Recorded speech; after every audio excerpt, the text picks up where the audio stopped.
Startup Funding UK, top 14 ways to raise capital in 2025. You're trying to build your dream startup, but you need money to do it. This video is for you. I'm going to break down all the different ways that you can raise capital and give you all of the factors you need to consider to decide which one is right for you. This is for educational purposes and not financial advice. Why should you even pay attention to anything I have to say? I've angel invested in 6 companies. I'm a micro limited partner in 2 venture capital funds. I've interviewed over 300 people on my different podcasts in the startup space, including unicorn founders and top level general partners of venture capital funds. And over 200 founders have been through one of the programs that my organization, Bae HQ, offers. So first bucket, not debt or equity. This means you don't have to pay it back and you don't have to give away any of your company. First up, bootstrapping.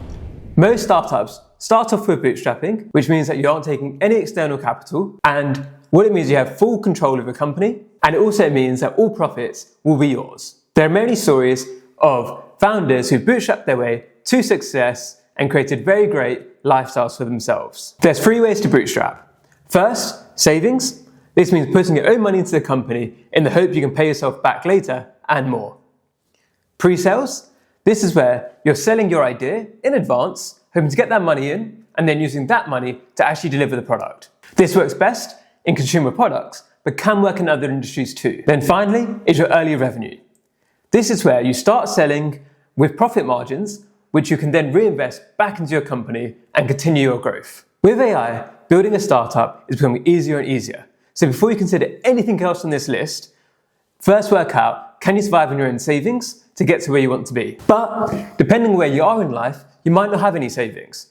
I've seen many former investment bankers and consultants put in 6 figures plus to get their company off the ground. I myself put in tens of thousands to get Bae HQ going. I know that's not possible for everybody. While owning the whole company sounds great, there are obvious risks. First is if you put in all your own money and you lose that money, that's not good, right? That's all your savings down the drain. Secondly, if the people you're competing against have been able to raise external capital, they might have more money to play with, and it can be really hard for you to keep up and to outcompete them. Third, external capital can often come with mentorship and advice, which can really help you to go along the right path. And finally, if you're living day to day right at the start and trying to make profit, it might mean they make short-term decisions which aren't best for the long-term future of your company. Next, let's look at grant funding. Grant funding is the closest you can get to free lunch as a founder. You get money without needing to give away any equity or needing to pay the money back. If you can get grant money on good terms, take it. There are catches, of course. The first is that it can be really hard to work out which grant you're eligible for and to find out other grants in the first place. I recommend Esme Verity's Consider Capital as a good way to find this. There's a lot of stuff that's available for free, and I think she also has a paid version too. Second is that it can be really difficult to actually do the process itself. Sometimes the application can be really long, there's lots of paperwork, and you don't really know what they're looking for. There's people with full-time jobs, which is specific for grant writing, and even then it's not guaranteed. Final catch is that even if you win it, sometimes there's conditions in there which mean that it can be restrictive and not allow you to do exactly what you want to do. So the money can only be for specific purposes, which might not align with your wider business interests. Companies making social impact or are doing genuine innovative research are usually best positioned to get funding in this way. The government is a major provider here, so that's through Innovate UK, it's through local councils, it's through smart grants and a few different other methods. There's also the opportunity to do this from social foundations who sometimes will give you grants if you're working on an issue that they're specialised in, that they really care about. Next up is competitions and prizes. If you're really good at pitching, this can be a great way to get early capital, and you'd be surprised how many different pitch days there are with financial prizes, especially in major cities. While the prizes are often small, they can add up over time. As a long-term strategy, it's probably not the best solution, just because there's very few with massive prizes like SAS stock or GITEX. It can, however, be a great alternative to grant funding applications or a complement. And the great thing too is that you never know who's listening in the audience. There could be people who are potential investors, potential clients, potential customers, potential partners. So by getting yourself out there, potentially winning prize money, you could also gain all these other benefits too. Now we're moving on to our second big bucket, which is debt. Now debt can be a scary word for some people, but it can often be a lot cheaper than giving away equity when done right. So debt as we hopefully know, is you get a certain amount of money and then you have to pay back that amount of money plus a bit more in the future. We're going to look at 3 different types of debt. So first up, we've got the startup loan scheme. Startups are generally too risky for traditional banks right at the start. And it's understandable, right? Because they're in the business of making money for their shareholders. And as a startup, you're very risky, they're probably going to lose their money. They want long financial history and clear and predictable financial cash flow, something which you won't have at the beginning. Yet the government wants to encourage innovation. So they set up the startup loan scheme. It allows you to borrow up to £25,000 per co-founder. So if you had 4 co-founders, you could borrow up to 100k. The interest rate is 6% per annum, and you get between 1 to 5 years to pay it back at the time of this recording. The scheme has funded over 100,000 entrepreneurs so far, and there's different channels you can access it through different partners who are partnering with the government. So you've got British Business Bank, you've got Virgin Startups, and you've got several other people too. Now, you've got to do a bit of research, work out which one's best for you, but consider that some of these offer mentorship. So Virgin Startup Loans in particular is very well known for that. And the idea for them is that if they can help you be a better entrepreneur, it's more likely they're going to get their money back. So it's a good investment for them. Sounds great so far, right? There's a catch, and there's something you need to be careful about. These loans aren't the business loans, they're personal loans. So that means they're guaranteed by you. So let's say that the company was no longer making money or the company went bust, you still need to pay back that loan. It also means that looking at your personal credit history is that if you don't have a good credit score for whatever reason, this will affect your chance of getting that loan.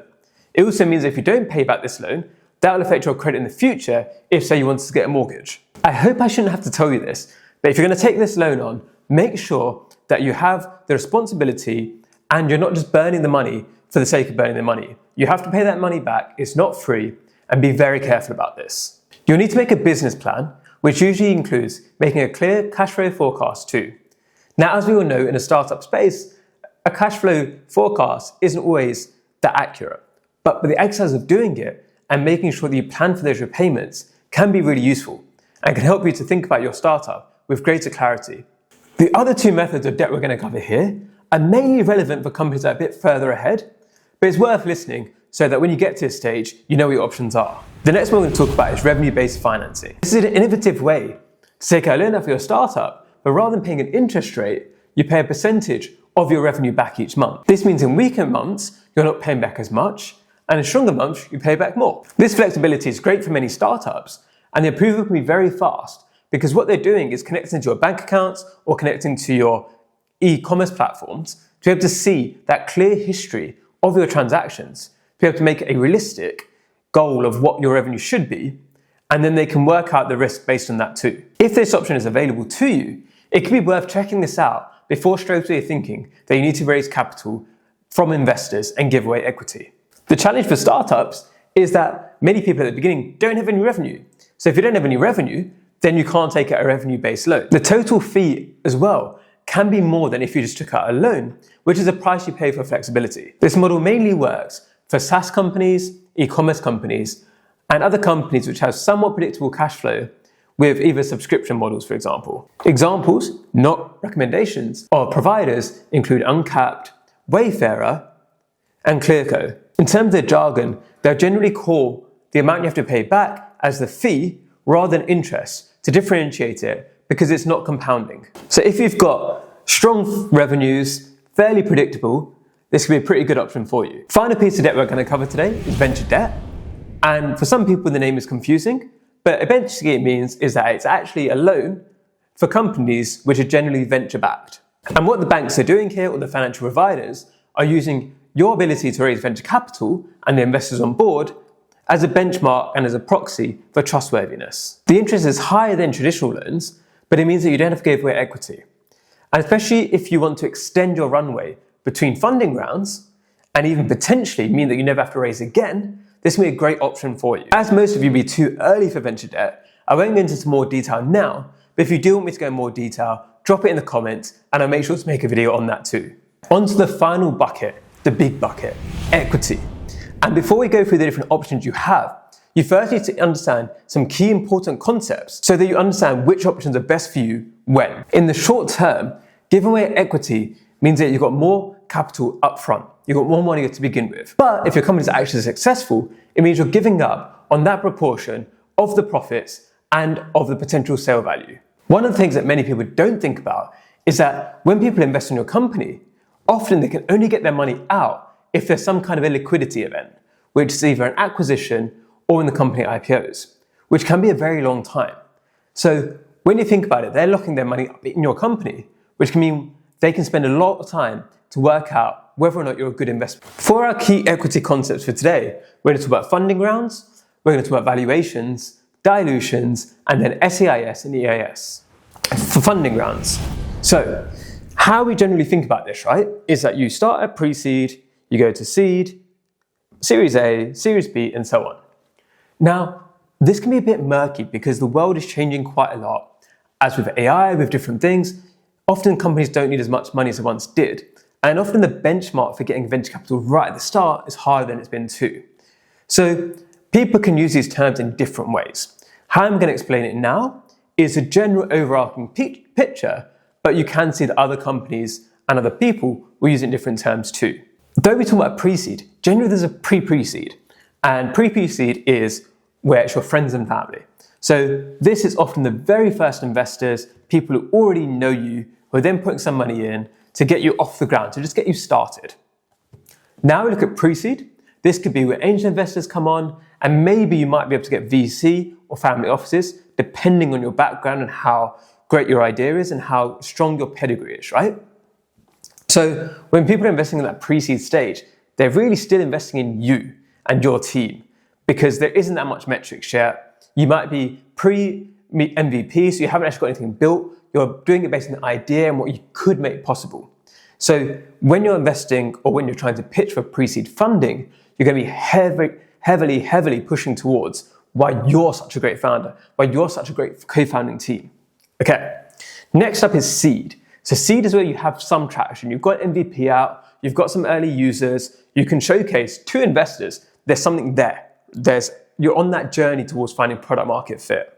And if you don't know what product market fit is basically saying your solution is something which the market, the general populace, wants to build, wants to buy, and because they want to buy it, you can showcase you're solving a problem that needs to be solved. Next, you have the seed stage. So seed stage is where you've got MVP out, generally. You've got users, you've got traction, you've got some revenue, you've got things going for you now, right? And this means there's more data for venture capitalists and later stage investors to be able to assess you. So they can say, okay, you put this thing out, is it doing anything? Do people seem to care? And at the seed stage, generally you don't yet have product market fit, which means that you're on the way there, you've got some early traction, but you haven't quite nailed it. And what you're raising for at seed stage is to get extra capital to really nail it, so you can show that you're solving a problem that needs to be solved and people are willing to pay for it. And that's a very key thing, that this is a problem which people are going to pay for and it's going to make those investors money. So beyond the seed stage, now getting Series A. Generally, Series A, you should have found product market fit, and now you're raising money to scale. Okay, so you can prove, okay, we can solve this problem. Now we're getting extra money in to really scale this further. Series B, C, and beyond is then usually about acquisitions. If you're going to acquire competitors, it could be about international expansion, creating other products, and so on. And as you get higher and higher up the stages, what you're genuinely assessing is your metrics. It's going to be your revenue, it's going to be your different metrics there. We won't get into too much detail there, but it won't just be based on your founding team anymore. It'll be based on, okay, how much you've grown, what have you exactly done, and then numbers and data analysis really comes into it. Next concept, valuations. Now, valuing your company at the early stages can be more of an art than a science. There's not too much to go on, and you're kind of just guessing. As you go up through the stages, there's much more data, it becomes more of a science. So let's do some quick maths. So you've started a company, you own 100% of the shares. For ease of the maths, let's say there's 100 shares. Now you want to raise 500K. So to do that, you're going to issue 50 more shares, and then the angel investors, hopefully, are going to buy those shares for 500K. Now what this does, if you think about this, so you've got 100 shares that you own, 50 shares that the angel investors own, so at 500K. So now the overall company is worth 1.5 million. Your shares are worth $1 million, their shares are worth $500,000. Okay, It's actually a post-money valuation. Post-money valuation is how much you're worth after the investment. Now you have pre-money valuation, which is what the shares are worth before you've raised the money. So in order to raise 500k for the extra 50 shares, you need to essentially say, my current 100 shares are worth $1 million. And when you do this, investors are going to be deciding, do they think that's fair or not? And they might decide that this is completely made up, it doesn't reflect reality at all, and they're not going to invest. Now, in reality, you'll be glad to hear that you usually don't give away 50% of the company in this way, or a third of the company, right? Usually you'll be glad to hear that actually it's about 10 to 20% extra shares are offered, not 50%. And this brings us on to our next concept of dilution. So what you notice there, right? So you started off with all the shares, you created new shares, and what that means is that before you had 100 shares of 100, now you've got 100 shares of 150. So now you only earn 2/3 of the company rather than the whole thing. And as you go through the rounds, this is going to keep happening, right? Every time you do another funding round, you're going to have a smaller and smaller portion of your company. Now, as I said, usually it's 10 to 20% per round rather than 50%. But if you get to, say, Series F or Series G, or by the time you IPO, usually the founders combined will only own in the single digits of the company. Now, what you've got to do the math of, is it better to own 100% of shares worth $1 million on paper, or to own 5% of a company that's worth $1 billion? I think the maths is quite obvious there, that if you get the investors in and they enable you to go to a company much bigger, then owning a smaller slice of a much bigger pie. And then it makes sense, right? Okay, final equity key concept, SEIS and EIS. Now, generally, British investors are much more risk averse than our American counterparts. And there's different reasons for this, which we won't get into now. But what it means is that we are less likely to fund innovative startups than the Americans are. And the government wants to do something about this. So they created the two different schemes. So SEIS, which is the Seed Enterprise Investment Scheme, and EIS, which is the Enterprise Investment Scheme. What these do is give significant tax benefits to the people who are investing their money in companies at the early stage. And how it works is that SEIS is earlier stage companies, and EIS is slightly later stage, and there's a bigger pool of people you can invest in. For SEIS, the maximum investment per investor is 200k, and the maximum raise per company, 350k. And you get 50% income tax relief on this. There's loss relief, so if you then lose all the money, the extra half that you didn't claim back, you can also get the money back for this too. And the holding period for this is 3 years minimum, which means that you have to hold the shares for at least 3 years, otherwise you have to pay the taxman back. So EIS, now the maximum investment per investor is $1 million per year. The maximum raise per company is 12 million. The investor tax relief is 30%, and the holding period is the same, as well as and the loss relief is also something to take into consideration. There's capital gains tax benefits too. For these, you want to look into much more detail, but it's not for you really, it's for the investors. And by the investor being able to have this, and you just claim, you sign up online and you're able to get a certificate, which means that those investors now know they can get income tax relief, they can get these benefits, and that makes you more attractive to them to invest in. Okay, let's move on to your different funding options now for equity. So we'll start with the basics, so that's friends and family.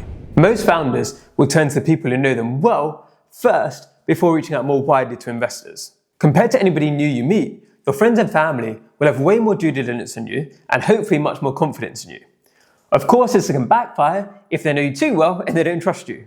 This only works effectively if you have rich friends and family who have disposable income, of course. And this is one of the big problems with social mobility in startups. People who are already rich are likely to have rich friends and family who can support their ideas, and those who aren't from those backgrounds can't get the same capital and have to instead go for strangers in order to get that same amount of startup capital at the beginning to get their idea off the ground. Now, even if you have rich friends and family, you still need to be very careful about your relationships, because if somebody invests in you, they have to be very aware that they could lose all their money. And you want to make sure they are fully aware of this, they do it above the board, because if somebody, for example, gives you their money, doesn't understand the risks, and then you lose all that money, that could really impair and damage your relationships.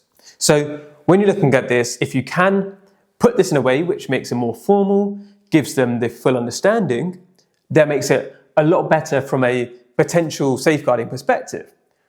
However, there's a trade-off, is that often these friends and family rounds are more informal, which makes them much quicker, which means you can get off the ground faster too. You also now need to think about, if you're on Instagram all the time posting about you going on holiday and traveling the world, rather than building your business, and your friends are giving you money, they might be looking at it thinking like, well, he's supposed to be making me money, and they're off gallivanting. And that can cause friction and damage there too, which you don't want to be the case. So it's very much all about communication. For many founders though, knowing that their friends and family behind them means that they're going to work even harder. It's that motivation, right? Because it's one thing if you're losing your own money, but losing your friends and family's money can be even more painful. And I've seen many examples of this where people know that their friends believe in them, their family believes in them, and they're going to do this for them too. And that's the right attitude to take. Next up is equity crowdfunding. And you can use platforms, again, not recommendations, such as Seedrs and Crowdcube in order to access many smaller investors who are able to give you that capital to get going. And in theory, if you don't have rich friends and family, this can be a way to access a broad range of investors that you wouldn't be able to otherwise. And if you have a large social media following, or if you have a loyal, strong customer base, this can be a way to tap into that for capital. To succeed, you have to be very good at storytelling and getting people to believe in you and be on your side. It can also be fantastic for marketing and getting many people to hear about your startup and potentially to trigger PR, press coverage, and also to get organic people sharing your ideas and those people who are really believing in you, your lower customers, to be posting about you too. The practical side is a bit more complicated. So what happens is that with these platforms, generally they want to have a really good idea that you're going to succeed. Because if they're going to put you on their platform and you don't get fundraised, then that looks bad on them. It also wastes their time. It makes it a bad investment for them as well.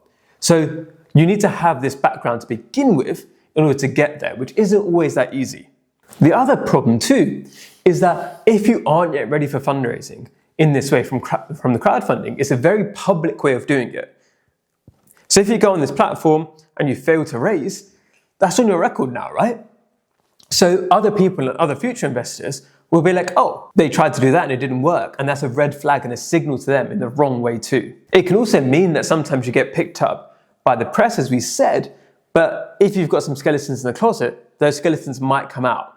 And you need to be very clean and make sure, well, you should be clean anyway, but if you're going to go down this route, to make sure there's nothing that is not above board. The regulatory requirements and the cost of the fees and everything else on top of that are no joke too.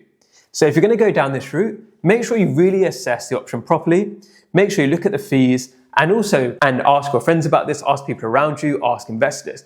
Do you have the gravitas? Do you have the story to use this method effectively so you don't just have a damp squib of a release? You might find it cheaper and less stressful to raise through angels or angel networks. So on to angel investors.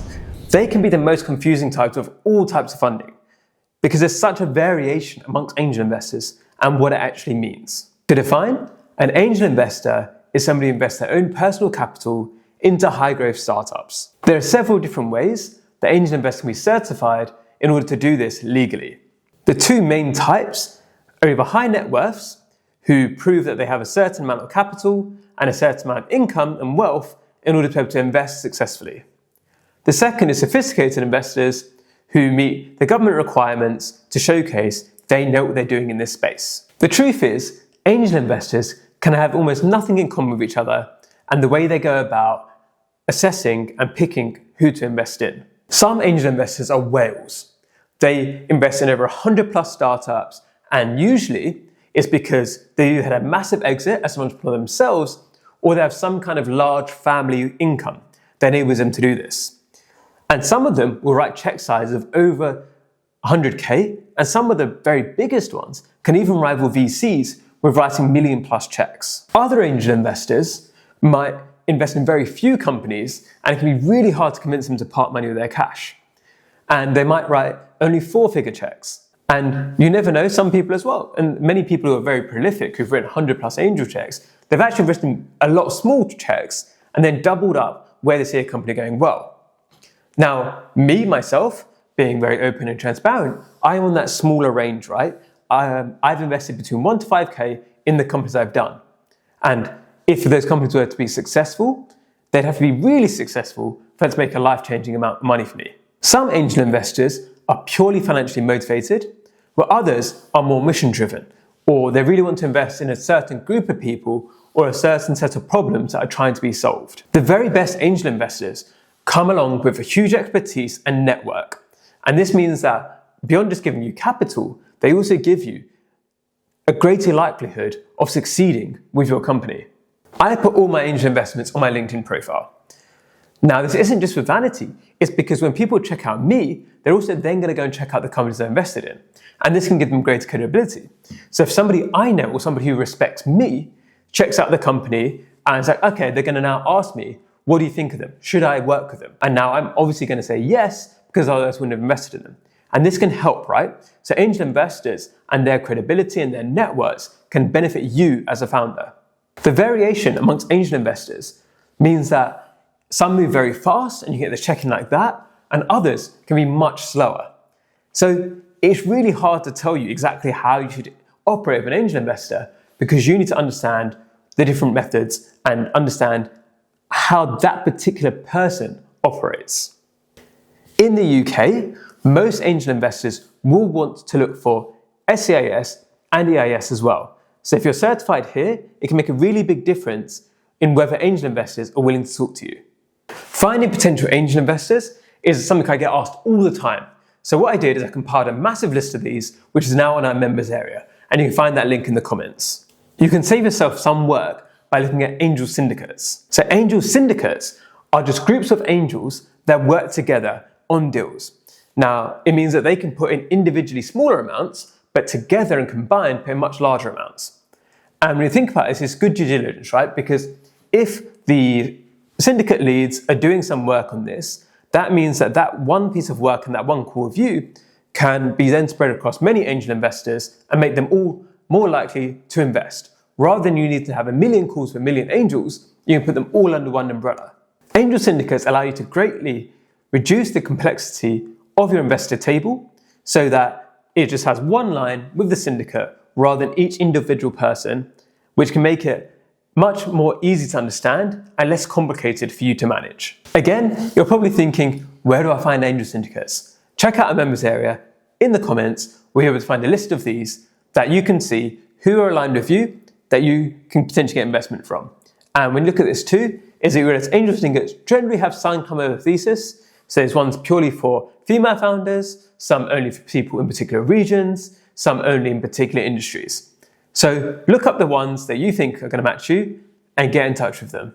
A well-regarded angel syndicate can be a massive positive signal to future investors too. Because if they know that all of the different experts in that particular area in your niche back you, then they can see, okay, this person's got good connections through the angel syndicate. And even if, let's say, the angel syndicate doesn't invest, by pitching to them, you might be on the radar of some of the individual angels who might invest themselves too. Startup accelerators and incubators. This is another ambiguous space, SOS. So there's no consensus definition of what exactly is accelerator and what exactly is an incubator, because people use it in all different ways. Each individual program has its own set of rules. Let's zoom out. So both types of programs are about giving you access to resources you couldn't get otherwise and accelerating your growth. The best programs are highly competitive, intense, but enable you to do much better than you would do without it. An incubator is for companies at the very early stages, so ideation phase. There's some incubators which can be several months long, they can even be years long, depending on the industry. And there's other incubators which are more like sprints, which are more just getting somebody off the ground. Our own incubator, and we've done incubator for the little pun there, is more of a 6-week sprint to just get people off the ground to get going as a feeder program towards our accelerator. We don't take any equity, but other programs do take equity. So this is why you need to really assess the different options available and work out what's best for you. Accelerators, on the other hand, are usually a bit further ahead. So you've got a little bit of traction, you've got a bit more work in your idea, and they're going to take that from where you are to much further. Generally, you find accelerators end of a pitch day, which is about giving other investors a chance to invest in you. And many accelerators will also take equity or invest in you themselves too. Y Combinator is the most famous one, and they take a set percentage of every company that goes into the program for a set amount of money. Our accelerator, on the other hand, which is launching later this year, is going to be, we have everybody on the program, and the best ones at the end are who we invest in. So we're kind of reducing our risk a bit there. And again, you can find a huge list of accelerators in our members area to find out which ones are the best for you to apply to. A good accelerator can fast track you like nothing else, but a bad accelerator can be a massive waste of your time. And a good thing to do here is to check with program alumni to see which ones really offer that value to you and your time. Next up, family offices. Like angels, family offices can have wildly different rules to each other and it can be hard to generalize. What a family office is where a rich high net worth individual or a group of high net worth individuals come together, put their money in an institutional form in order to be able to invest as a vehicle. The biggest family offices will write check sizes which rival venture capital, but others will write tiny little checks too. So again, it really varies and you've got to decide and you've got to learn by talking to the different family office leads to see what's going on.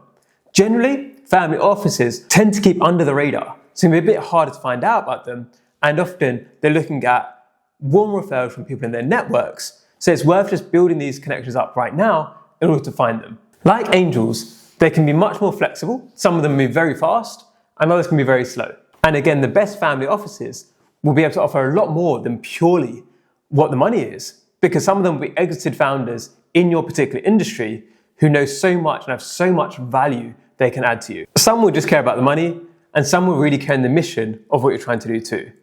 So you really need to have these proper chats with them to understand their motivations so that you can increase your likelihood of success with them. Venture capital, the one you've all been waiting for. Many early stage founders consider venture capital the big dog of funding, right? Because they're going to write bigger checks and you hear all the stories of Sequoia and Andreessen Horowitz and people like that. The reality is that venture capital as an asset class is actually much smaller than, say, hedge funds, private equity, and other groups too. But the venture capital model is designed for those big blockbuster wins. They want companies which can 100x an IPO. So they're looking at, are you a Netflix, Uber, or Airbnb of this world? And a simple question is, can you see yourself getting to 100 million revenue in the next 10 years? That's what they want, essentially. And venture capital is wrong for most businesses that aren't looking to do that. And this is something which is really hard to get many founders' heads, but don't go for venture capital unless you want to build a rocket ship that's going to go to 100 million plus. Because otherwise, and again, it varies depending on the venture capitalist, that you're not going to be the right fit for them and they're going to say no to you. And there's no point getting upset about that. Let's quickly explain how the venture capital model works. So venture capitalists are actually in the middle, right? So above them, you have the limited partners. Now, limited partners tend to be high net worth individuals, pension funds, governments, and what they're doing is looking to diversify and putting a portion of their money into a higher, riskier asset class, which is venture capital. Now, I'm a micro LP, which means I put in a tiny amount of money into a couple of venture capital funds, which enables me to learn about this process. That's rare and not normal, and it's because of my access to network and the people I know, essentially. So when the LPs, the limited partners, put the money into the venture capital funds, they want those venture capital funds to make them a return. And venture capitalists charge 2% generally of the fees for managing the money, and they also get 20% of the profits. So over the normal 10-year life cycle of the fund, they've got to have massive wins in order to make the money they need to repay the investors and keep the investors happy. And a quick secret is that many venture capital funds don't return the investment. So venture capitalists know that most of the companies they're going to invest in are going to go bust. So what they need is a couple of the companies to 50x, 100x in order to make the returns possible and to make the fund math make sense. They want high risk and even higher reward. Most will want some level of traction to prove you've got ability to potentially give them that big return. At the early stages, they're going to be assessing you to an incredible level of detail. Because what you need to understand is, like, are you the type of person who could build $1 billion company? And most people aren't. That's just sheer reality, right? Unless they've been trained, unless they've got experience. And sometimes the person at one point, it couldn't build $1 billion company, but on the second company they could, or the third company they could. And it's all about that learning process and getting bigger and better. At the later stage VC, they're looking more into the metrics and the data. And that's people, as we mentioned earlier, investing at the, say, Series A, Series B, Series C stages. VCs will take a significant chunk of equity and they'll sign terms which favour them.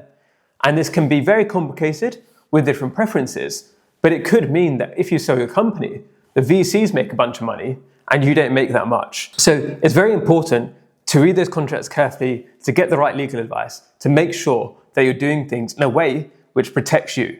Now, while that might sound scary, the truth is that the best venture capitalists are extremely high value add investors, and they can open up so many doors to help you get to that position in the first place. So again, we can look at the maths, right? It's better to own 10% of $1 billion company than 100% of $1 million company. And that's what VC is. Now, the 14th of our 14 ways to raise capital, corporate venture capital. It's one of the ones that's a bit less known than the others. And again, it's because it can be quite opaque and it can be quite difficult to understand. Each one has got different structures and different priorities, which makes it hard for me to tell you this is how corporate venture capital works. The point of them, when you look at it from, say, Mars, Google, MasterCard, they're looking at, can they invest in companies strategically which align with their overall business goals? Now, what that means, if you are a bank and you're going to invest in companies, can you invest in the companies that are on the cutting edge of fintech so that you become early adopters of their software and it gives you an edge over your competitors? And if you're a large energy company, can you adopt the technology faster because you're investing in all of the cutting edge renewable energy companies, and then that can benefit you by outcompeting your competitors? Now, as a founder, having a multi-billion-dollar company on your cap table can be huge for your credibility, right? If you can say I'm backed by BP or I'm backed by Microsoft and they actually have a stake in you, that's going to mean that a lot of corporates, a lot of enterprises are also going to want to talk to you. The good CVCs can also increase market access to you, and they can also open up so many doors that many other investors simply can't. Because you remember, these biggest companies, say your Googles, they're worth way more than the biggest VCs. Yet CVCs can be slow moving. And when it's all about strategy from their internal company, when the internal strategy shifts, it could leave you in an awkward position where maybe you no longer fit into their plans and you can get abandoned, right? And it can work in the other sense where you could suddenly become a priority and that helps you too. But you've got to understand that what's their requirements, what's their needs, are you fitting into those needs, and are you really showcasing why you're important? They can also put restrictions on who you can and can't work with, which isn't ideal either, right? The dream of a CVC is to do a pilot with a company, so you showcase your technology, they then invest in you from their corporate venture capital arm, and then eventually they acquire you, and then it's happy days, and you can laugh all the way to the bank. One more bonus key concept, which I think you're gonna like, ASAs, which basically means is that instead of having to have a priced round, where you know exactly how much a company is valued, you can actually raise money from angels and from certain types of investors, where they give you the money up front, and then they get the number of shares that can be given later on. And use this as a discount, right? So if I'm going to invest in a company, I don't know what they're worth yet, I'm going to invest in 20% less than whatever their valuation is when the next time there's a priced round. Now, this can be a great method for getting on board early angels and investors in order to keep the money flowing rather than having to wait until that big round closing.